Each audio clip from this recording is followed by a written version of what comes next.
ವೀಕ್ಷಕರೇ, ಅದು 1973ನೇ ಇಸ್ವಿಯ ನವೆಂಬರ್ ತಿಂಗಳು. ಸ್ಥಳ ಭಾರತದ ರಾಷ್ಟ್ರ ರಾಜಧಾನಿ ದೆಹಲಿ. ಇಲ್ಲಿಯ ಕಂಟೋನ್ಮೆಂಟ್ ಬಳಿ ಇದ್ದಂತ ಮಿಲಿಟರಿ ಪಡೆಯಲ್ಲಿ ಮುಖ್ಯ ಸ್ಥಾನದಲ್ಲಿದ್ದಂತ ಅಧಿಕಾರಿಯೊಬ್ಬರು ಅದೊಂದಿನ ತಮ್ಮ ಪರ್ಸನಲ್ ವೆಹಿಕಲ್ ನಲ್ಲಿ ತುಂಬಾ ವೇಗದಿಂದ ಬರ್ತಿದ್ರು. ಆ ರೀತಿ ವೇಗವಾಗಿ ಬರ್ತಿದ್ದಂತ ಆ ಒಂದು ಕಾರಿನ ಸ್ಪೀಡ್ ಅಲ್ಲಿಯ ಡಿಫೆನ್ಸ್ ಕಾಲೋನಿಯ ಬಳಿ ಬರ್ತಿದ್ದ ಹಾಗೇನೆ ನಿಧಾನವಾಗುತ್ತೆ. ಅದು ಡಿಫೆನ್ಸ್ ಕಾಲೋನಿ ಏರಿಯಾದ ಸಮೀಪ ಬರ್ತಿದ್ದ ಹಾಗೇನೆ ಅಲ್ಲೊಂದು ಸ್ಥಳದಲ್ಲಿ ನಿಂತ್ಕೊಳ್ಳುತ್ತೆ. ಆ ಒಂದು ಕಾರಿಂದ ಇಳಿದಂತ ಅಧಿಕಾರಿ ಅಲ್ಲಿದ್ದಂತ D291 ನಂಬರ್ ಮನೆಯನ್ನ ಗಮನಿಸ್ತಾ ನಿಂತು ಅದನ್ನ ತಮ್ಮ ಕಣ್ಣಲ್ಲಿಯೇ ಸ್ಕ್ಯಾನ್ ಮಾಡೋದಕ್ಕೆ ಶುರು ಮಾಡ್ತಾರೆ. ಆ ಒಂದು ಕಾರಿಂದ ಇಬ್ರು ಕೆಳಗಿಳಿತಾರೆ. ಕೆಳಗಿಳಿದಂತ ಆ ಇಬ್ರು ಆ ಮನೆ ಬಗ್ಗೆ ದೂರದಲ್ಲಿ ನಿಂತು ತಮ್ಮಲ್ಲಿ ಏನೇನೋ ಮಾತನಾಡ್ಕೊಳ್ಳೋದಕ್ಕೆ ಶುರು ಮಾಡ್ತಾರೆ. ಇದಾಗಿ ಮುಂದಿನ ಕೆಲವು ದಿವಸಗಳವರೆಗೂ ಅವರು ದಿನ ಕೂಡ ಈ ರೀತಿ ಅಲ್ಲಿಗೆ ಬಂದು ಆ ಮನೆಯನ್ನ ದೂರದಲ್ಲಿ ನಿಂತು ಗೂಢಚಾರಿಕೆ ನಡೆಸ್ತಾ ಹೋಗ್ತಿರ್ತಾರೆ. ಆದ್ರೆ ಅವರು ಯಾವುದೇ ಕಾರಣಕ್ಕೂ ಆ ಮನೆ ಹತ್ರ ಹೋಗ್ಲಿಲ್ಲ. ಯಾಕೆಂದ್ರೆ ಆ ಮನೆ ಸುತ್ತ ದೇಶದ ಗಣ್ಯ VIP ಹಾಗೂ VVIPಗಳೇ ವಾಸ ಇದ್ರು. ಇವರು ಹೀಗೆ ಗೂಢಚಾರಿಕೆ ನಡೆಸ್ತಿದ್ದಂತ ಕೆಲವೇ ದಿನಗಳ ನಂತರ ಆ ಮನೆ ಹತ್ರ ಒಂದು ಬರ್ಬರವಾದಂತ ಕೊಲೆ ನಡೆಯಲಿದೆ ಅಂತ ದೆಹಲಿಯ ಯಾವುದೇ ನಿವಾಸಿಗಳು ಕೂಡ ಊಹೆಯನ್ನ ಮಾಡಿರಲಿಲ್ಲ. ಹಾಗೂ ಈ ಒಂದು ಕೊಲೆ ಅವತ್ತಿನ ಮಟ್ಟಿಗೆ ಇಡೀ ದೇಶವನ್ನೇ ತಲ್ಲಣಗೊಳಿಸಿತ್ತು. ಅದಷ್ಟೇ ಅಲ್ಲ, ಈ ಒಂದು ಕೇಸಲ್ಲಿ ಅವತ್ತಿನ ರಾಷ್ಟ್ರಪತಿಗಳ ಹೆಸರು ಕೂಡ ಕೇಳಿ ಬಂದಿತ್ತು. ಈ ಒಂದು ಕೇಸನ್ನ ಇವರು ಕೂಡ ರಹಸ್ಯವಾಗಿ ಮಾನಿಟರ್ ಮಾಡ್ತಿದ್ದ ಬಗ್ಗೆ ಅವತ್ತಿನ ಮಾಧ್ಯಮಗಳು ಬರೆದಿದ್ವು. ವೀಕ್ಷಕರೇ, ಇಲ್ಲಿ ಈ ಒಂದು ಕೇಸಿನ ಸುತ್ತ ಅವತ್ತಿನ ರಾಷ್ಟ್ರಪತಿಗಳ ಹೆಸರು ಕೇಳ್ಬರೋದಕ್ಕೆ ಕಾರಣ ಏನು? ಕೊಲೆ ಮಾಡಿದ್ದು ಯಾರು? ಇಲ್ಲಿ ಕೊಲೆಯಾಗಿದ್ಯಾರು? ಈ ಒಂದು ಕೊಲೆಗೆ ಕಾರಣ ಏನು? ಆ ಮನೆಯನ್ನ ಒಬ್ಬ ಮಿಲಿಟರಿ ಅಧಿಕಾರಿ ಗೂಢಚಾರಿಕೆ ಮಾಡ್ತಿದ್ದು ಯಾಕೆ? ಈ ಒಂದು ಘಟನೆಗೂ ಮತ್ತು ದೇಶದ ರಾಷ್ಟ್ರಪತಿಗಳು ಯಾವ ರೀತಿ ಸಂಬಂಧ ಇತ್ತು ಎಂಬ ಮುಂತಾದ ಪ್ರಶ್ನೆಗಳಿಗೆ ಉತ್ತರವಾಗಿ ಆಗ ಇಡೀ ದೇಶವನ್ನೇ ಶಾಕ್ಗೆ ಗುರಿ ಮಾಡದಂತ ಈ ಒಂದು ಕೇಸ್ ಬಗ್ಗೆ ಇವತ್ತಿನ ಈ ಒಂದು ವಿಡಿಯೋದಲ್ಲಿ ಕುತೂಹಲಕಾರಿಯಾಗಿ ತಿಳಿತಾ ಹೋಗೋಣ ಬನ್ನಿ ವೀಕ್ಷಕರೇ, ಅದು 1973ನೇ ಇಸ್ವಿಯ ಡಿಸೆಂಬರ್ 4ನೇ ತಾರೀಕು ದೆಹಲಿಯ ಕಂಟೋನ್ಮೆಂಟ್ ಬಳಿ ಇದ್ದಂತ ಒಂದು ಪೊಲೀಸ್ ಸ್ಟೇಷನ್ಗೆ ಒಬ್ಬ ವ್ಯಕ್ತಿ ಗಾಬರಿಯಿಂದ ಬಂದಿದ್ದ. ಆಗ ಸಮಯ ಸುಮಾರು ರಾತ್ರಿ 10:30. ಅಲ್ಲಿಗೆ ಬಂದಂತ ವ್ಯಕ್ತಿ ಈ ಒಂದು ಡಿಫೆನ್ಸ್ ಕಾಲೋನಿಯಲ್ಲಿ ವಾಸ ಇದ್ದಂತ ಡಾಕ್ಟರ್ ನರೇಂದ್ರ ಸಿಂಗ್ ಜೈನ್ ಎಂಬುವರು. ಇವರು ತುಂಬಾ ಆತಂಕದಿಂದ ಸ್ಟೇಷನ್ಗೆ ಲಘು ಬಗೆಯಿಂದ ಬಂದಿದ್ರು. ಇವ್ರಿಗೆ ಎದುರಾದಂತ ಪೊಲೀಸರು ಕೂಡ ಇವರನ್ನ ನೋಡಿ ತಕ್ಷಣ ತಾವು ಕೂಡ ಅಚ್ಚರಿ ಪಡ್ತಾರೆ. ಡಾಕ್ಟರ್ ನರೇಂದ್ರ ಜೈನ್ ರವರ ಮುಖದಲ್ಲಿ ಇದ್ದಂತ ಗಾಬರಿ ಆತಂಕವನ್ನ ಗಮನಿಸಿದಂತ ಪೊಲೀಸರು ಅಚ್ಚರಿಯಿಂದ, ಇದೇನ್ ಸರ್, ಏನಾಯ್ತು, ಏನ್ ವಿಷಯ, ನೀವ್ಯಾಕೆ ಸ್ಟೇಷನ್ ವರೆಗೂ ಬಂದಿದ್ದೀರಲ್ಲ ಅಂತ ತುಂಬಾ ಮರ್ಯಾದೆಯಿಂದ ಕೇಳ್ತಾರೆ. ಈ ಪೊಲೀಸರು ಆ ವೈದ್ಯರಿಗೆ ಆ ರೀತಿ ಮರ್ಯಾದೆ ಕೊಡೋದಕ್ಕೆ ಕಾರಣ ಅವರು ಅವತ್ತಿನ ರಾಷ್ಟ್ರಪತಿಗಳಾದಂತ VV ಗಿರಿ ಎಂಬುವರ ಕಣ್ಣಿನ ಸರ್ಜನ್ ಆಗಿದ್ರು. ಇದೇ ಕಾರಣಕ್ಕೆ ಪೊಲೀಸರು ಅವರನ್ನ ಅಷ್ಟು ಗೌರವದಿಂದ ಅಲ್ಲಿ ಅವತ್ತು ಮಾತನಾಡಿಸಿದ್ದು. ಅವರು ಕೇವಲ ಒಂದು ಫೋನ್ ಮಾಡಿದ್ರೆ ಸಾಕಿತ್ತು, ಪೊಲೀಸ್ನವರೇ ಅವರಿದ್ದಂತ ಸ್ಥಳಕ್ಕೆ ಹೋಗ್ತಿದ್ರು. ಆದ್ರೆ ಇವರೇ ಪೊಲೀಸ್ ಸ್ಟೇಷನ್ಗೆ ಬಂದಿದ್ರಿಂದ ಇವ್ರಿಗೂ ಕೂಡ ಆಶ್ಚರ್ಯ ಆಗಿತ್ತು. ಅವ್ರಿಗೆ ಕುರ್ಚಿಯನ್ನ ಹಾಕಿ ಏನ್ ವಿಷಯ ಅಂತ ಕೇಳಿದಾಗ ಏನೋ ಹೇಳೋದಕ್ಕೆ ಮುಂದೆ ಬಾಗ್ದಂತ ವೈದ್ಯರ ಕಂಠ ಗದ್ಗಿತವಾಯ್ತು. ಅವರ ಕಣ್ಣಿಂದ ಒಂದೇ ಸಮ ಕಣ್ಣೀರು ಸುರಿಯಲು ಶುರುವಾಯ್ತು. ಅವರು ಅಳ್ತಾ ಇರೋದನ್ನ ನೋಡಿದಂತ ಪೊಲೀಸರು ಅವರನ್ನ ಸಂತೈಸಿ ಕುಡಿಯೋದಕ್ಕೆ ಸ್ವಲ್ಪ ನೀರನ್ನ ಕೊಟ್ಟು, ಸರ್ ಸಮಾಧಾನ ಮಾಡ್ಕೊಳ್ಳಿ, ಅದೇನ್ ನಡೀತು ಅಂತ ಹೇಳಿ ಅಂತ ನಿಧಾನವಾಗಿ ಕೇಳೋದಕ್ಕೆ ಶುರು ಮಾಡ್ತಾರೆ. ನಂತರ ಸ್ವಲ್ಪ ಸಮಾಧಾನ ಮಾಡ್ಕೊಂಡಂತ ವೈದ್ಯರು ಪೊಲೀಸರಿಗೆ ಒಂದು ಮುಖ್ಯವಾದಂತ ವಿಷಯವನ್ನ ತಿಳಿಸ್ತಾರೆ. ಅವರು ಪೊಲೀಸರಿಗೆ, ಇವತ್ತು ನಾನು ನನ್ನ ಪತ್ನಿ ಕಾರಲ್ಲಿ ಹೊರಗಡೆ ಹೋಗುವಾಗ ಯಾರೋ ಇಬ್ರು ಆಗಂತಕರು ನನ್ನ ಪತ್ನಿಯನ್ನ ಎಳೆದಾಡಿ ಕ್ರೂರವಾಗಿ ಕೊಲೆ ಮಾಡಿ ಓಡೋದ್ರು. ಈ ಇಡೀ ಘಟನೆ ನನ್ನ ಕಣ್ಮುಂದೆನೆ ಮನೆ ಹತ್ರನೇ ನಡೀತು ಅಂತ ಹೇಳಿದಾಗ ಇದನ್ನ ಕೇಳದಂತ ಪೊಲೀಸರು ನಿಜಕ್ಕೂ ಶಾಕ್ಗೆ ಗುರಿಯಾಗಿದ್ರು. ತಕ್ಷಣ ಅವರು ತಮ್ಮ ಉನ್ನತ ಅಧಿಕಾರಿಗಳಿಗೆ ಈ ಒಂದು ವಿಷಯವನ್ನ ತಿಳಿಸಿ ಕ್ರೈಮ್ ನಡೆದಂತ ಸ್ಥಳಕ್ಕೆ ಎಲ್ಲರೂ ಕೂಡ ಬರೋದಕ್ಕೆ ಹೇಳ್ತಾರೆ. ಘಟನಾ ಸ್ಥಳಕ್ಕೆ ಬಂದಾಗ ಅಲ್ಲಿ ವೈದ್ಯರ ಪತ್ನಿಯ ದೇಹ ಎಲ್ಲೂ ಕೂಡ ಕಾಣಿಸ್ಲಿಲ್ಲ. ಇದರಿಂದ ಆಶ್ಚರ್ಯಚಕಿತರಾದಂತ ಪೊಲೀಸರು, ಇಲ್ಲಿ ನಿಜಕ್ಕೂ ಏನ್ ನಡೀತು, ನಿಮ್ಮ ಪತ್ನಿಯ ದೇಹ ಎಲ್ಲಿಂದ ವೈದ್ಯರನ್ನ ಕೇಳಿದಾಗ ಡಾಕ್ಟರ್ ನರೇಂದ್ರ ಜೈನ್ ಅವ್ರಿಗೆ ಅಲ್ಲಿ ನಡೆದದ್ದನ್ನ ವಿವರಿಸ್ತಾರೆ. ಅವತ್ತು ನಾನು ಕ್ಲಿನಿಕ್ ಅಲ್ಲಿ ಕೆಲಸವನ್ನ ಮುಗಿಸ್ಕೊಂಡು ಮನೆಗೆ ಬಂದೆ. ಮನೆಗೆ ಬಂದ ನಂತರ ನನ್ನ ಪತ್ನಿ ವಿದ್ಯಾಗೆ ನನ್ನ ಸೋದರಿಯ ಮನೆಗೆ ಹೋಗ್ಬರೋಣ ಬಾ ಅಂತ ಕರೆದಿದ್ದೆ. ಅದಕ್ಕೆ ಅವಳು ಕೂಡ ಒಪ್ಕೊಂಡು ರೆಡಿ ಆದ್ಲು. ಆಗ ಸಮಯ ಸುಮಾರು 7:30 ಆಗಿತ್ತು. ತಾವು ಕೂಡ ರೆಡಿಯಾಗಿ ಮನೆಯಿಂದ ಇಬ್ರು ಕೂಡ ಕಾರಿನ ಕಡೆಗೆ ನಡೆದುಕೊಂಡು ಬರ್ತಾರೆ. ಅದರ ಡ್ರೈವರ್ ಸೀಟ್ ಕಡೆ ಈ ವೈದ್ಯರು ಬಂದು ಬಾಗಿಲನ್ನು ತೆಗೆದು ಎಡಗಡೆ ನೋಡಿದಾಗ ಅವರ ಹಿಂದೆನೆ ಇದ್ದಂತ ಅವ್ರ ಪತ್ನಿ ಅಲ್ಲಿ ಕಾಣಿಸೋದಿಲ್ಲ. ವಿದ್ಯೆ ಎಲ್ಲಿ ಹೋದ್ಲು ಅಂತ ಅವರು ಸುತ್ತಮುತ್ತ ಹುಡುಕಾಡ್ತಾರೆ. ಅಷ್ಟರಲ್ಲಿ ಅಲ್ಲಿಂದ ಸ್ವಲ್ಪ ದೂರದಲ್ಲಿ ಯಾರೋ ಇಬ್ರು ಅಪರಿಚಿತ ವ್ಯಕ್ತಿಗಳು ಆಕೆ ಮೇಲೆ ಏಕಾಏಕಿ ದಾಳಿ ಮಾಡಿದ್ದನ್ನ ವೈದ್ಯರು ನೋಡ್ತಾರೆ. ಅವರು ಇದನ್ನ ನಿರೀಕ್ಷೆ ಕೂಡ ಮಾಡಿರ್ಲಿಲ್ಲ. ಅಲ್ಲಿಂದ ಒಂದಷ್ಟು ಮುಂದೆ ಇದ್ದಂತ ಒಂದು ಹಳೆಯ ಡ್ರೈನೇಜ್ ಒಳಗಿಂದ ಯಾರೋ ಒಬ್ಬ ವ್ಯಕ್ತಿ ತನ್ನ ಬಳಿ ಇದ್ದಂತ ಪಿಸ್ತೂಲ್ ಅನ್ನ ಹಿಡಿದು ಹೊರ ಬರ್ತಾನೆ. ಅವನು ಆ ಪಿಸ್ತೂಲ್ ಅನ್ನ ನರೇಂದ್ರ ಜೈನ್ ರವರ ಕಡೆಗೆ ತೋರಿಸ್ತಾ ಹತ್ರ ಬಂದ್ರೆ ಶೂಟ್ ಮಾಡಿ ಸಾಯಿಸ್ತೀನಿ ಅಂತ ಹೆದರಿಸ್ತಾನೆ. ಅದೇ ಒಂದು ಸಮಯದಲ್ಲಿ ಅದರೊಳಗಿಂದ ಇನ್ನೊಬ್ಬ ವ್ಯಕ್ತಿ ಚಾಕುವನ್ನು ಹಿಡಿದು ಹೊರ ಬರ್ತಾನೆ. ಅವನು ಕೂಡ ಚಾಕು ಹಿಡ್ಕೊಂಡು ವೈದ್ಯರಿಗೆ ಧಮಕಿ ಹಾಕ್ತಾನೆ. ಅಲ್ಲಿ ಏನಾಗ್ತಿದೆ ಅಂತ ತಕ್ಷಣಕ್ಕೆ ವೈದ್ಯರಿಗೆ ಗೊತ್ತಾಗೋದೇ ಇಲ್ಲ. ಅವರು ಸ್ವಲ್ಪ ಹಿಂದಕ್ಕೆ ನೋಡಿದಾಗ ಅಲ್ಲಿ ಕಂಡಂತ ದೃಶ್ಯದಿಂದ ಭಯಭೀತರಾಗ್ತಾರೆ. ತಕ್ಷಣ ಅವರು ಕಂಗಾಲಾಗಿ ಸಹಾಯಕ್ಕೆ ಅಂತ ಸುತ್ತಮುತ್ತ ಇದ್ದವರನ್ನ ಕೂಗಿ ಕರೀತಾರೆ. ಆಗ ಕೆಲವರು ಬಂದು ಆ ಮೋರಿಯ ಒಳಗೆ ನೋಡಿದಾಗ ಅಲ್ಲಿ ನೀರಿನ ಬದಲು ರಕ್ತನೇ ಹರಿತಾ ಇದೆಯೋ ಎನ್ನುವ ಹಾಗೆ ವಿದ್ಯಾ ಜೈನ್ ರಕ್ತದ ಮಡುವಲ್ಲಿ ಬಿದ್ದಿದ್ರು. ಅಲ್ಲಿಗೆ ಬಂದ ಜನ ಅವರನ್ನ ಹುಷಾರಾಗಿ ಮೇಲೆತ್ತುತ್ತಾರೆ. ಆಗ ಅವ್ರಿಗೆ ಇನ್ನೂ ಕೂಡ ಸ್ವಲ್ಪ ಜೀವ ಇದ್ದದ್ದು ಗಮನಕ್ಕೆ ಬರುತ್ತೆ. ತಕ್ಷಣ ಅಲ್ಲಿದ್ದಂತ ಅವರ ಮ್ಯಾನೇಜರ್, ಸರ್ ಅವ್ರಿಗೆ ಇನ್ನೂ ಕೂಡ ಜೀವ ಇದೆ, ಆಸ್ಪತ್ರೆಗೆ ಸಾಗಿಸೋಣ ಅಂತ ಹೇಳಿದ್ರು. ಆಗ ಒಂದು ಆಂಬ್ಯುಲೆನ್ಸ್ ಅನ್ನ ಬುಕ್ ಮಾಡಿ ಹತ್ತಿರದ ಕ್ಲಿನಿಕ್ಗೆ ಕರ್ಕೊಂಡು ಹೋದಾಗ ಅಲ್ಲಿಗೆ ಬರುವಷ್ಟರಲ್ಲಿ ವಿದ್ಯಾ ಜೈನ್ ಸಾವನ್ನಪ್ಪಿರೋದನ್ನ ಅಲ್ಲಿಯ ವೈದ್ಯರಿಂದನೇ ಈ ನರೇಂದ್ರ ಅವ್ರಿಗೆ ಗೊತ್ತಾಗುತ್ತೆ. ಆಗ ಈ ವಿದ್ಯಾ ಜೈನ್ ಅವರ ಶವವನ್ನ ವಾಪಸ್ ಮನೆಯೊಳಗೆ ತಂದಿಟ್ಟು ಏನ್ ಮಾಡಬೇಕು ಅಂತ ತೋಚದೆ ತಾನು ಈಗ ಸ್ಟೇಷನ್ಗೆ ಬಂದಿರೋದಾಗಿ ನರೇಂದ್ರ ಜೈನ್ ಪೊಲೀಸರಿಗೆ ತಿಳಿಸಿದ್ರು. ಪೊಲೀಸರು ಆಗ ತಕ್ಷಣ ಮನೆಗೆ ಹೋಗಿ ನೋಡಿದಾಗ ಅಲ್ಲಿ ವಿದ್ಯಾ ಜೈನ್ ಅವರ ಜೀವ ಇಲ್ಲದಂತ ದೇಹ ಸ್ತಬ್ಧವಾಗಿ ಮಲಗಿತ್ತು. ತಕ್ಷಣ ಅದನ್ನ ಮರಣೋತ್ತರ ಪರೀಕ್ಷೆಗೆ ಸಾಗಿಸಲಾಗುತ್ತೆ. ಈ ಒಂದು ಕೊಲೆ ಅತ್ಯಂತ ಭೀಕರವಾಗಿ ಆಗಿದೆ ಅನ್ನೋದು ಆ ಒಂದು ಶವದ ಮೇಲಾದಂತ ಗಾಯಗಳಿಂದನೇ ಸುಸ್ಪಷ್ಟವಾಗಿತ್ತು. ನಂತರ ಪೊಲೀಸರು ತಮ್ಮ ವಿಚಾರಣೆಯನ್ನ ಶುರು ಮಾಡ್ತಾರೆ. ಈ ರೀತಿ ಅವರು ವಿಚಾರಣೆ ಮಾಡುವಾಗ ಅವರ ಮನೆ ಪಕ್ಕದಲ್ಲಿದ್ದಂತ ಒಬ್ಬ ಲೇಡಿ ಈ ಬಗ್ಗೆ ಕೊಟ್ಟಂತ ಒಂದಷ್ಟು ಮಾಹಿತಿ ಈ ಕೊಲೆ ಬಗ್ಗೆ ಮಹತ್ವದ ಸುಳಿವನ್ನ ಕೊಡುತ್ತೆ. ಆದ್ರೆ ಆ ಶವದ ಮರಣೋತ್ತರ ವರದಿ ಬರೋವರೆಗೂ ಅವರು ಏನು ಕೂಡ ಮಾಡೋ ಹಾಗಿರ್ಲಿಲ್ಲ. 4 ದಿವಸ ಆದ್ಮೇಲೆ ಬಂದಂತ ಆ ಒಂದು ವರದಿಯಲ್ಲಿ ವಿದ್ಯಾ ಜೈನ್ ಅವರ ಕುತ್ತಿಗೆ, ಮುಖ, ಎದೆ, ಹೊಟ್ಟೆ ಹೀಗೆ ಮುಂತಾದ ಕಡೆ 14ಕ್ಕಿಂತ ಹೆಚ್ಚು ಸಲ ಅತ್ಯಂತ ಡೀಪ್ ಆಗಿ ಬಲವಾದಂತ ಆಯುಧಗಳಿಂದ ಚುಚ್ಚಿದಂತ ಹಲ್ಲೆಯ ಗುರುತುಗಳಿದ್ವು. ಇದರಿಂದಾಗಿ ಅವರ ದೇಹದ ಒಳಗಿರುವಂತಹ ಸ್ನಾಯುಗಳು ಪಂಚರ್ ಆಗಿ ಅವರ ದೇಹದ ಸಾಕಷ್ಟು ಮೂಳೆಗಳು ಫ್ರಾಕ್ಚರ್ ಆಗಿದ್ವು. ಅವರ ದೇಹದ ಅಲ್ಲಲ್ಲಿ ಸಾಕಷ್ಟು ಗಂಭೀರವಾದಂತಹ ಘಾಸಿನೇ ಆಗಿತ್ತು. ಇದರಿಂದ ತೀವ್ರ ರಕ್ತಸ್ರಾವ ಉಂಟಾಗಿ ಅವರ ಜೀವ ಬೇಗ ಆರು ಹೋಗಿದೆ ಅಂತ ವರದಿಯಲ್ಲಿ ಹೇಳಿತ್ತು. ಪೊಲೀಸರಿಗೆ ಈ ಒಂದು ಕೇಸಿನ ತಳ ಬುಡನೆ ಅರ್ಥ ಆಗ್ಲಿಲ್ಲ. ಈ ಒಂದು ಹತ್ಯೆ ಯಾವ ಒಂದು ಉದ್ದೇಶದಿಂದ ಆಗಿರಬಹುದು ಅಂತ ಅವರು ತುಂಬಾ ತಲೆ ಕೆಡಿಸ್ಕೊಂಡ್ರು. ಈ ಒಂದು ಕೊಲೆ ನಡೆದಾಗ ಸ್ಥಳದಲ್ಲಿ ಯಾವುದೇ ಕಳ್ತನ ಆಗ್ಲಿ ದರೋಡೆ ಆಗ್ಲಿ ನಡೆದಿರಲಿಲ್ಲ. ವಿದ್ಯಾ ಜೈನ್ ಅಥವಾ ನರೇಂದ್ರ ಜೈನ್ ಇವರಿಬ್ಬರ ಬಳಿ ಇದ್ದಂತ ನಗ ನಾಣ್ಯ ಅಥವಾ ಯಾವುದೇ ವಸ್ತು ಕೂಡ ಕಳ್ತನ ಆಗಿರ್ಲಿಲ್ಲ. ಕಳ್ಳತನದ ಉದ್ದೇಶದಿಂದಲೇ ಅವರು ಒಂದ್ ವೇಳೆ ಈ ಒಂದು ಕೊಲೆ ಮಾಡಿದ್ರೆ ಅವರು ಖಂಡಿತ ಕಳ್ಳತನವನ್ನ ಮಾಡ್ಲೇಬೇಕಿತ್ತು. ಆದ್ರೆ ಅಂತ ಯಾವುದೇ ಚಟುವಟಿಕೆ ಇಲ್ಲಿ ನಡೆದಿಲ್ಲ. ಇಲ್ಲಿ ಕೊಲ್ಲೋದಕ್ಕೆ ಬಂದವರ ನಿಜವಾದ ಮೋಟಿವ್ ಏನು, ಅವ್ರಿಗೂ ಈ ಜೈನ್ ದಂಪತಿಗೂ ಯಾವ ರೀತಿ ಸಂಬಂಧ ಇರಬಹುದು ಅಂತ ಪೊಲೀಸರು ಯೋಚಿಸೋದಕ್ಕೆ ಶುರು ಮಾಡ್ತಾರೆ. ಇದ್ರ ಮಧ್ಯ ಅವರ ಮನೆಯ ಪಕ್ಕದ ನಿವಾಸಿ ಆಗಿದಂತ ಒಬ್ಬ ಮಹಿಳೆ ಹೇಳಿದಂತ ವಿಷಯದ ಕಡೆ ಕೂಡ ಅವರು ತನಿಖೆಯನ್ನ ಶುರು ಮಾಡ್ತಾರೆ. ಈ ಒಂದು ಪ್ರಯತ್ನದಲ್ಲಿ ಅವರ ತನಿಖೆಯ ಬೌಂಡರಿಯ ಒಳಗೆ ಬರುವಂತ ಇನ್ನೊಬ್ಬ ವ್ಯಕ್ತಿ ಯಾರು ಅಂದ್ರೆ ನಾವು ಈ ಒಂದು ವಿಡಿಯೋದ ಶುರುವಿನಲ್ಲಿ ಹೇಳಿದಂತ ಆ ಮಿಲಿಟರಿ ಅಧಿಕಾರಿ. ಇಂಥ ಒಂದು ತೀಕ್ಷ್ಣವಾದ ಕೊಲೆಯ ಕೇಸ್ನೊಳಗೆ ಮಿಲಿಟರಿ ಅಧಿಕಾರಿಯ ಹೆಸರು ಬಂದಿದ್ದೆ ಪೊಲೀಸರಿಗೆ ತುಂಬಾ ಆಶ್ಚರ್ಯದ ಸಂಗತಿಯಾಗಿತ್ತು. ಅವ್ರ ಬಗ್ಗೆ ಮಾಹಿತಿ ತಗೊಂಡು ಅವರು ಕೆಲಸ ಮಾಡ್ತಿದ್ದಂತ ಆ ಬಟಾಲಿಯನ್ ಟ್ರೂಪ್ಗೆ ಹೋಗಿ ಅವರು ಎಲ್ಲಿಂತ ಕೇಳಿದಾಗ ಅವರು ರಜೆಯಲ್ಲಿ ಇದ್ದಂತ ಸಂಗತಿ ಪೊಲೀಸರಿಗೆ ಗೊತ್ತಾಗುತ್ತೆ. ಅದಕ್ಕಿಂತ ಅವರು ಆ ರಜೆಗೆ ಕೊಟ್ಟಂತ ಕಾರಣ ಕೇಳಿ ಪೊಲೀಸರಿಗೆ ತುಂಬಾ ಅಚ್ಚರಿಯಾಗಿತ್ತು. ಈ ಮಿಲಿಟರಿ ಅಧಿಕಾರಿ ತನ್ನ ಪತ್ನಿ ಸತ್ ಹೋಗಿದ್ದಾಳೆ ಅಂತ ಹೇಳಿ ರಜಾ ತಗೊಂಡಿದ್ರು. ಇಲ್ಲಿ ನಿಜವಾಗಿಯೂ ಕೂಡ ಹತ್ಯೆಗೆ ಈಡಾಗಿದ್ದು ವಿದ್ಯಾ ಜೈನ್. ಆದ್ರೆ ಇವ್ರು ಯಾಕೆ ತಮ್ಮ ಪತ್ನಿ ಸತ್ ಹೋಗಿದ್ದಾಳೆ ಅಂತ ರಜಾ ತಗೊಂಡ್ರು ಅಂತ ಚೆಕ್ ಮಾಡಿದಾಗ ಅವರ ಪತ್ನಿ ಬದುಕಿದಂತ ಸಂಗತಿ ಅವ್ರಿಗೆ ಗೊತ್ತಾಗುತ್ತೆ. ಅಂದ್ರೆ ಇವರು ಇಲ್ಲಿ ಸುಳ್ಳು ಹೇಳಿ ರಜಾ ತಗೊಂಡಿದ್ರು. ಅದು ಕೂಡ ಈ ಒಂದು ಕೊಲೆ ನಡೆಯುವಂತ ಕೆಲವೇ ದಿನಗಳ ಮುಂಚೆ.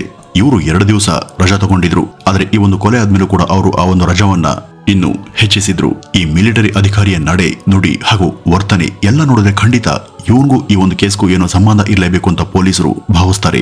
ಇವನನ್ನೇ ಮುಖ್ಯ ಸಸ್ಪೆಕ್ಟ್ ಆಗಿ ಮಾರ್ಕ್ ಮಾಡದಂತ ಪೊಲೀಸರು ಇವನನ್ನ ಬೇಗ ಹಿಡಿದ್ರೆ ತಮ್ಗಿರುವಂತ ಎಷ್ಟೋ ಪ್ರಶ್ನೆಗಳಿಗೆ ಖಂಡಿತ ಉತ್ತರ ಸಿಕ್ಕೇ ಸಿಗುತ್ತೆ ಅಂತ ಅವರು ಭಾವಿಸ್ತಾರೆ.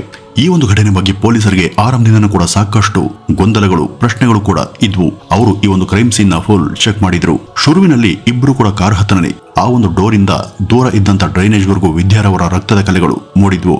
ಅಂದ್ರೆ ದಾಳಿ ಮಾಡಿದವರು ಅವತ್ತು ವಿದ್ಯಾರವರನ್ನ ಅಲ್ಲಿಂದನೇ ಚುಚ್ಚಿ ಎಳೆದುಕೊಂಡು ಹೋಗಿದ್ದಾರೆ. ಆದ್ರೆ ನರೇಂದ್ರ ಜೈನ್ ಅವರಿಗೆ ಇದು ಗೊತ್ತಾಗಿಲ್ಲ.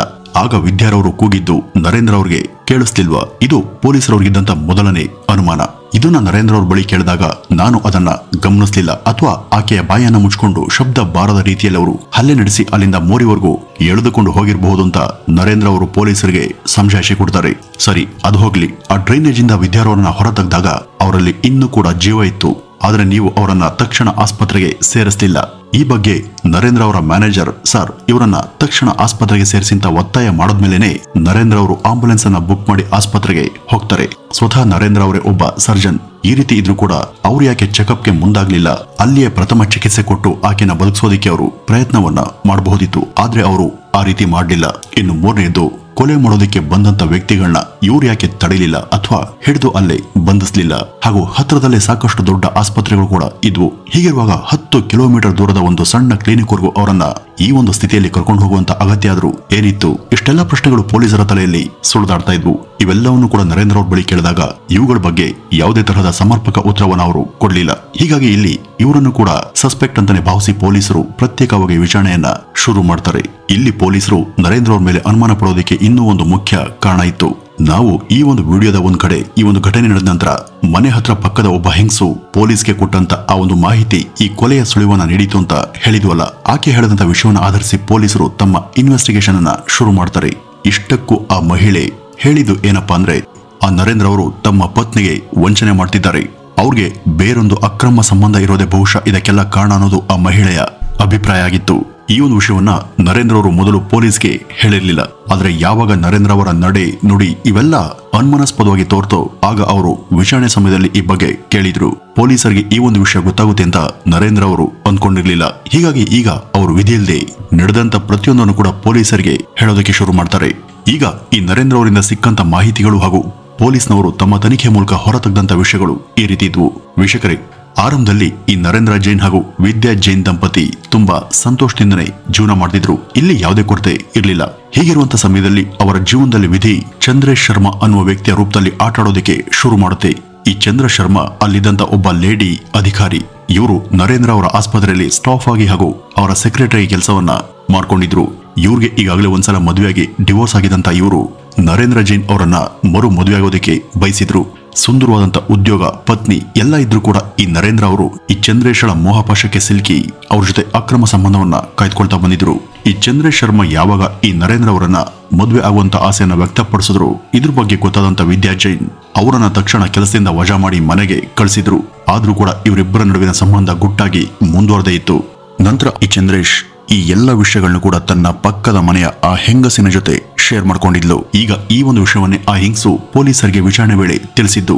ಈ ಬಗ್ಗೆ ಕೇಳಿ ತಿಳಿದಂತ ಪೊಲೀಸರು ನರೇಂದ್ರ ಹಾಗೂ ಈ ಚಂದ್ರೇಶ್ ಇವರಿಬ್ಬರು ನಡುವೆ ನಡೆದಂತ ಎಲ್ಲಾ ತರಹದ ಹಣಕಾಸಿನ ಹಾಗೂ ಇತರ ಎಲ್ಲ ವ್ಯವಹಾರಗಳ ಬಗ್ಗೆ ಪರಿಶೀಲನೆಯನ್ನ ಮಾಡ್ತಾರೆ. ಹೀಗ್ ಮಾಡಿದಾಗ ಅಲ್ಲಿ ಸಿಕ್ಕಂತ ಒಂದಷ್ಟು ಸಾಕ್ಷಿಗಳಿಂದ ಪೊಲೀಸರೇ ಅಚ್ಚರಿಗೆ ಒಳಗಾಗಿದ್ರು. ನರೇಂದ್ರ ಅವರು ಚಂದ್ರೇಶ್ ಶರ್ಮಾಗೆ ಪ್ರತಿ ತಿಂಗಳು ₹1,000 ಹಣವನ್ನ ಸಂದಾಯ ಮಾಡದಂತ ಸಾಕಷ್ಟು ದಾಖಲೆಗಳು ಸಿಗ್ತವೆ. ಚಂದ್ರೇಶ್ಗೆ ಪ್ರತಿ ತಿಂಗಳು ಆಗ ಸಂಬಳ ₹300 ಇತ್ತು. ಆದ್ರೆ ಆ ಒಂದು ಸಂಬಳದ ಮೇಲೆ ಹೆಚ್ಚುವರಿಯಾಗಿ ಪ್ರತಿ ತಿಂಗಳು ಅವರ ಖಾತೆಗೆ ನರೇಂದ್ರ ಅವರು ಸುಮಾರು ₹8,400 ಜಮೆ ಮಾಡ್ತಾ ಬಂದಿದ್ರು. ಇವರ ಬ್ಯಾಂಕ್ ಖಾತೆ ಹಾಗೂ ಪಾಸ್ಬುಕ್ ಇದೆಲ್ಲವನ್ನು ಕೂಡ ಚೆಕ್ ಮಾಡಿದಾಗ ಈ ಒಂದು ವಿಷಯ ಗೊತ್ತಾಗುತ್ತೆ. ಆಗಿನ ಕಾಲಕ್ಕೆ ₹8,000 ಅಂದ್ರೆ ಅದು ತುಂಬಾನೇ ದೊಡ್ಡ ಮೊತ್ತ. ಇದರಿಂದ ಅವ್ರ ನಡುವೆ ಇದ್ದಂತ ಅಕ್ರಮ ಸಂಬಂಧದ ಬಗ್ಗೆ ಪೊಲೀಸರಿಗೆ ದೃಢೀಕರಣ ಸಿಗುತ್ತೆ. ₹300 ಸಂಬಳ ಇವತ್ತಿಗೆ ಚಿಕ್ಕ ಮೊತ್ತದಂತೆ ಕಾಣಬಹುದಾದ್ರೂ 70ರ ದಶಕದಲ್ಲಿ ಅದು ತುಂಬಾ ದೊಡ್ಡ ಪೇಮೆಂಟ್ ಆಗಿತ್ತು. ಇನ್ನುಳಿದಂತ ₹8,400 ಇವತ್ತಿನ ಮಟ್ಟಿಗೆ ಬೇಸಿಕ್ ಸ್ಯಾಲರಿಗಿಂತ ಕಡಿಮೆ ಆದ್ರೂ ಕೂಡ 50-60 ವರ್ಷಗಳ ಹಿಂದೆ ಅದು ತುಂಬಾ ದೊಡ್ಡ ಮೊತ್ತ. ಅದು ಆಕೆಯ ಸುಮಾರು 2.5 ವರ್ಷಗಳ ಸಂಬಳಕ್ಕೆ ಸಮ ಆಗಿತ್ತು. ಇದ್ರ ಜೊತೆ ಅವಳಿಗಾಗಿ ಒಂದು ಮನೆಯನ್ನು ಕೂಡ ನರೇಂದ್ರ ಅವರು ಮಾಡಿಕೊಟ್ಟಿದ್ರು. ಇಷ್ಟೆಲ್ಲ ಮಾಹಿತಿ ಪೊಲೀಸರಿಗೆ ಸಿಕ್ಕಾಗ ಅವರು ನರೇಂದ್ರ ಅವರನ್ನ ಈ ಬಗ್ಗೆ ಇನ್ನಷ್ಟು ವಿಚಾರಣೆಗೆ ಗುರಿ ಮಾಡ್ತಾರೆ. ಆಗ ಈ ನರೇಂದ್ರ ಅವರು ಇನ್ನಷ್ಟು ವಿಷಯಗಳನ್ನ ತಿಳಿಸೋದಕ್ಕೆ ಶುರು ಮಾಡ್ತಾರೆ. ಅವರು ಈ ಚಂದ್ರ ಶರ್ಮಾನ ಲವ್ ಮಾಡ್ತಾ ಇದ್ದದ್ದು ಸತ್ಯ. ಯಾವಾಗ ವಿದ್ಯಾ ಈ ಚಂದ್ರ ಶರ್ಮಾರನ್ನ ಕೆಲಸದಿಂದ ವಜಾ ಮಾಡಿದ್ರು ಆಗ ಅವರಿಬ್ಬರು ಪರಸ್ಪರ ಮದುವೆ ಆಗೋದಕ್ಕೆ ಡಿಸೈಡ್ ಮಾಡ್ತಾರೆ. ವಿದ್ಯಾರನ್ನ ಡಿವೋರ್ಸ್ ಮಾಡಿ ತನ್ನನ್ನ ಮದುವೆ ಆಗುವಂತೆ ಈ ಚಂದ್ರೇಶ್ ನರೇಂದ್ರ ಅವ್ರಿಗೆ ಒತ್ತಾಯಿಸ್ತಿದ್ರು. ಆದ್ರೆ ತನ್ನ ಸ್ಟೇಟಸ್ಗೆ ನಾನು ವಿಚ್ಛೇದನ ತಗೊಂಡ್ರೆ ಹೆಸರು ಹಾಳಾಗುತ್ತೆ ಅನ್ನುವಂತ ಭಯದಿಂದ ನರೇಂದ್ರ ಇದಕ್ಕೆ ಒಪ್ಪೋದಿಲ್ಲ. ಸರಿ, ಈ ವಿದ್ಯಾ ಜೈನ್ ಇದ್ರೆ ತಾನೇ ಸಮಸ್ಯೆ, ಅವಳನ್ನೇ ಕೊಂದ್ಮುಗ್ಸ್ ಹಾಕಿದ್ರೆ ಆವಾಗ ಇದಕ್ಕೆ ಶಾಶ್ವತ ಪರಿಹಾರ ಸಿಗುತ್ತಲ್ಲ ಅಂತ ಚಂದ್ರೇಶ್ ನರೇಂದ್ರಗೆ ಒಂದು ಐಡಿಯಾವನ್ನ ಕೊಟ್ಟಿದ್ಲು. ಇದಕ್ಕೆ ಈ ನರೇಂದ್ರ ಕೂಡ ಆ ಒಂದು ಕ್ಷಣಕ್ಕೆ ಆಯ್ತು ಅಂತ ಒಪ್ಪಿದ್ರು.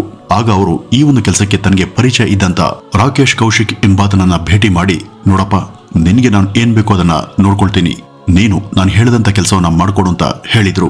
ಇಷ್ಟಕ್ಕೂ ಇಲ್ಲಿ ಹೀಗೆ ದಿಢೀರನೆ ಎಂಟ್ರಿ ಆದಂತ ಆ ಹೊಸ ಕ್ಯಾರೆಕ್ಟರ್ ಕೌಶಿಕ್ ಯಾರು ಗೊತ್ತಾ? ಇವನು ಬೇರೆ ಯಾರು ಅಲ್ಲ, ನಾವು ಈ ಒಂದು ವಿಡಿಯೋದಲ್ಲಿ ಅವಾಗಲೇ ಹೇಳಿದಂತ ಆ ಮಿಲಿಟರಿ ಅಧಿಕಾರಿನೇ ಆಗಿದ್ದ.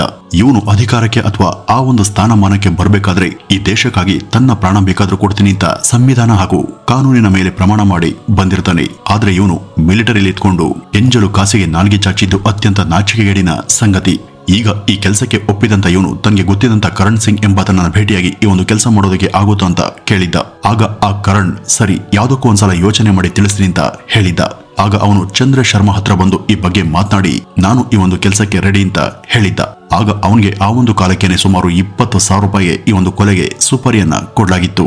ಈ ಒಂದು ಹಣದಲ್ಲಿ ಮೊದಲು ಅಡ್ವಾನ್ಸ್ ಆಗಿ ಸುಮಾರು ₹10,000 ಅವನಿಗೆ ಕೊಡ್ತಾರೆ. ಇನ್ನುಳಿದಂತ ಹಣವನ್ನ ಕೆಲಸ ಪೂರ್ತಿ ಆದ್ಮೇಲೆ ಕೊಡ್ತೀನಿ ಅಂತ ಹೇಳಲಾಗುತ್ತೆ.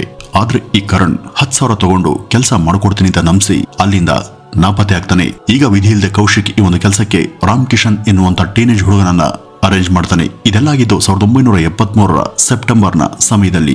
ಈಗ ಯಾವ ಕಾರಣಕ್ಕೂ ಈ ಸ್ಕೆಚ್ ಮಿಸ್ ಆಗ್ಲೇಬಾರ್ದು ಅಂತ ಈ ಮಿಲಿಟರಿ ಅಧಿಕಾರಿ ತನ್ನ ಪತ್ನಿಗೆ ಹುಷಾರಿಲ್ಲ ಅಂತ ಸ್ವಲ್ಪ ದಿನ ರಜಾ ತಗೋತಾನೆ. ಈ ಒಂದು ಸಮಯಾವಕಾಶದಲ್ಲಿ ಅವನು ಖತರ್ನಾಕ್ ಕಿಲ್ಲರ್ಗಳ ಹುಡುಕಾಟದಲ್ಲಿ ಇದ್ದ. ಈ ಒಂದು ಪ್ರಯತ್ನದಲ್ಲಿ ಅವನಿಗೆ ಸಿಕ್ಕವರೇ ಉಜ್ಗಾರ್ ಸಿಂಗ್ ಹಾಗೂ ಕರ್ತಾರ್ ಸಿಂಗ್ ಎಂಬುವರು. ಈ ಕೌಶಿಕ್ ಆ ಇಬ್ಬರ ಜೊತೆಯಲ್ಲಿ ಕಾರಲ್ಲಿ ಬಂದು ಆ ವರ್ಷದ ನವೆಂಬರ್ ತಿಂಗಳಲ್ಲಿ ಡಿಫೆನ್ಸ್ ಕಾಲೋನಿ ಏರಿಯಾದ ನರೇಂದ್ರ ಅವರ ಮನೆಯನ್ನ ವಾಚ್ ಮಾಡ್ತಾ ಇದ್ದದ್ದು. ಅವರು ದಿನ ಅಲ್ಲಿಗೆ ಬಂದು ತಮ್ಮ ಪ್ಲಾನ್ ಅನ್ನ ಹೇಗೆ ಕಾರ್ಯರೂಪಕ್ಕೆ ತರಬೇಕು ಅನ್ನೋದನ್ನ ಡಿಸೈಡ್ ಮಾಡ್ತಿದ್ರು. ಹೀಗೆ ಚರ್ಚೆ ಮಾಡುವಾಗ ಅವರು ಸೆಲೆಕ್ಟ್ ಮಾಡಿದಂತ ಆ ಒಂದು ದಿನಾಂಕನೇ ಡಿಸೆಂಬರ್ 4ನೇ ತಾರೀಕು. ಈಗ ವಿದ್ಯಾರನ್ನ ಕೊಲೆ ಮಾಡಬೇಕು ಅಂದ್ರೆ ಅವರನ್ನ ಏನಾದ್ರೂ ಒಂದು ನೆವ ಹುಡುಕಿ ಮನೆಯಿಂದ ಹೊರತರಬೇಕು. ಹೀಗಾಗಿ ನರೇಂದ್ರ ಅವರು ತಮ್ಮ ಸೋದರಿ ಮನೆಗೆ ಹೋಗೋಣ ರೆಡಿಯಾಗುವಂತೆ ಸುಳ್ಳು ಹೇಳಿ ಅವರನ್ನ ರೆಡಿ ಮಾಡಿಸಿ ಹೊರಗಡೆ ಕರ್ಕೊಂಡ್ ಬಂದಿದ್ರು. ಇದೇ ಒಂದು ಸಮಯದಲ್ಲಿ ಅವರು ಕಾರನ್ನ ಹತ್ತುವಂತ ಮುನ್ನನೇ ಅಲ್ಲಿದ್ದಂತ ಒಂದು ದುರ್ಗಮ ಡ್ರೈನೇಜ್ ನಲ್ಲಿ ಅಡಗಿ ಕುಳಿತಿದ್ದಂತ ಉದ್ಗರ್ ಸಿಂಗ್ ಮತ್ತು ಕರ್ತಾರ್ ಸಿಂಗ್ ಇಬ್ರು ತಮ್ಮ ಬಳಿ ಇದ್ದಂತ ಆಯುಧಗಳನ್ನ ತಗೊಂಡು ವಿದ್ಯಾ ಅವ್ರ ಮೇಲೆ ಏಕಾಏಕಿ ಹಲ್ಲೆ ಮಾಡ್ತಾರೆ. ಇದಾದ್ಮೇಲೆ ಅರೆಬರೆ ಜೀವದಿಂದ ಇದ್ದಂತ ವಿದ್ಯಾರನ್ನ ಹತ್ರ ಇರುವಂತ ಯಾರಾದ್ರೂ ಆಸ್ಪತ್ರೆಗೆ ತಗೊಂಡು ಹೋದ್ರೆ ಹೇಗಾದ್ರೂ ಮಾಡಿ ಈಕೆನ ಬದುಕಿಸ್ಬಿಡ್ತಾರೆ ಅನ್ನುವಂತ ಕಾರಣಕ್ಕೆ 10 ಕಿಲೋಮೀಟರ್ ಇರುವಂತ ಒಂದು ಕ್ಲಿನಿಕ್ಗೆ ಬೇಕಂತಾನೆ ತಗೊಂಡು ಹೋಗ್ತಾರೆ. ಅಲ್ಲಿಗೆ ಹೋಗುವಷ್ಟರಲ್ಲಿ ಅವರ ನಿರೀಕ್ಷೆಯಂತೆನೆ ಆಕೆ ಜೀವ ಹಾರ್ ಹೋಗಿತ್ತು. ಇದಾದ ನಂತರನೇ ಪೊಲೀಸರ ಬಳಿ ಹೋದಂತ ಈ ನರೇಂದ್ರ ತಮ್ಮ ಡ್ರಾಮಾವನ್ನ ಶುರು ಮಾಡಿದ್ದು. ಇಷ್ಟೆಲ್ಲ ಹೇಳಿಕೆಯನ್ನ ಅವರಿಂದ ದಾಖಲು ಮಾಡಿಕೊಂಡು ಈ ಘಟನೆ ಆದಂತ 5 ದಿನಕ್ಕೆ ಅಂದ್ರೆ ಡಿಸೆಂಬರ್ 9ನೇ ತಾರೀಕು ಈ ಒಂದು ಘಟನೆಯ ಮುಖ್ಯ ಆರೋಪಿಯಾದ ನರೇಂದ್ರ ಅವರನ್ನ ಹಾಗೂ ಅವರ ಜೊತೆ ಇತರ ಆರೋಪಿಗಳಾದಂತ ಚಂದ್ರೇಶ್, ಕೌಶಿಕ್ ಹಾಗೂ ಆ ಇಬ್ರು ಹಂತಕರು ಒಟ್ಟು 5 ಜನರ ಮೇಲೆ ಚಾರ್ಜ್ ಶೀಟ್ ಫೈಲ್ ಆಗಿ ಅವರನ್ನ ಕೋರ್ಟ್ಗೆ ಸಬ್ಮಿಟ್ ಮಾಡಲಾಗುತ್ತೆ. ಈ ವೈದ್ಯರು ಅವತ್ತಿನ ರಾಷ್ಟ್ರಪತಿಗಳ ಆಪ್ತ ವೈದ್ಯರಾಗಿದ್ದರಿಂದ ಇದು ಆಗ ದೇಶದಲ್ಲೇ ಹೈ ಪ್ರೊಫೈಲ್ ಕೇಸ್ ಆಗಿ ಮಾಧ್ಯಮಗಳಲ್ಲಿ ಬಿತ್ತರವಾಗ್ತಿತ್ತು. ಇದೇ ಒಂದು ಕಾರಣಕ್ಕೆ ಇದರ ತನಿಖೆ ಕೂಡ ಜಿಂಕೆ ವೇಗದಲ್ಲಿ ತುಂಬಾ ಚುರುಕಾಗಿನೇ ನಡೆಯುತ್ತೆ. ಇಡೀ ಕೇಸಿನ ಕೂಲಂಕುಷ ಸ್ಟಡಿ ಮಾಡದಂತ ಕೋರ್ಟ್ 1975ರಲ್ಲಿ ಇವರೆಲ್ಲರಿಗೂ ಕೂಡ ಮರಣದಂಡನೆ ಶಿಕ್ಷೆಯನ್ನ ವಿಧಿಸುತ್ತೆ. ಆದ್ರೆ ಹೈಕೋರ್ಟ್ ನಲ್ಲಿ ಎಲ್ಲರೂ ಕೂಡ ಅಪೀಲ್ ಮಾಡಿದ್ರಿಂದ ಕೊಲೆ ಮಾಡದಂತ ಈ ಇಬ್ರು ಸಿಂಗಳಿಗೆ ಮಾತ್ರ ಮರಣದಂಡನೆ ಕೊಡಲಾಗುತ್ತೆ. ಉಳಿದವರಿಗೆ ಜೀವಾವಧಿ ಶಿಕ್ಷೆ ಅಂತ ತೀರ್ಪು ಹೊರಬರುತ್ತೆ.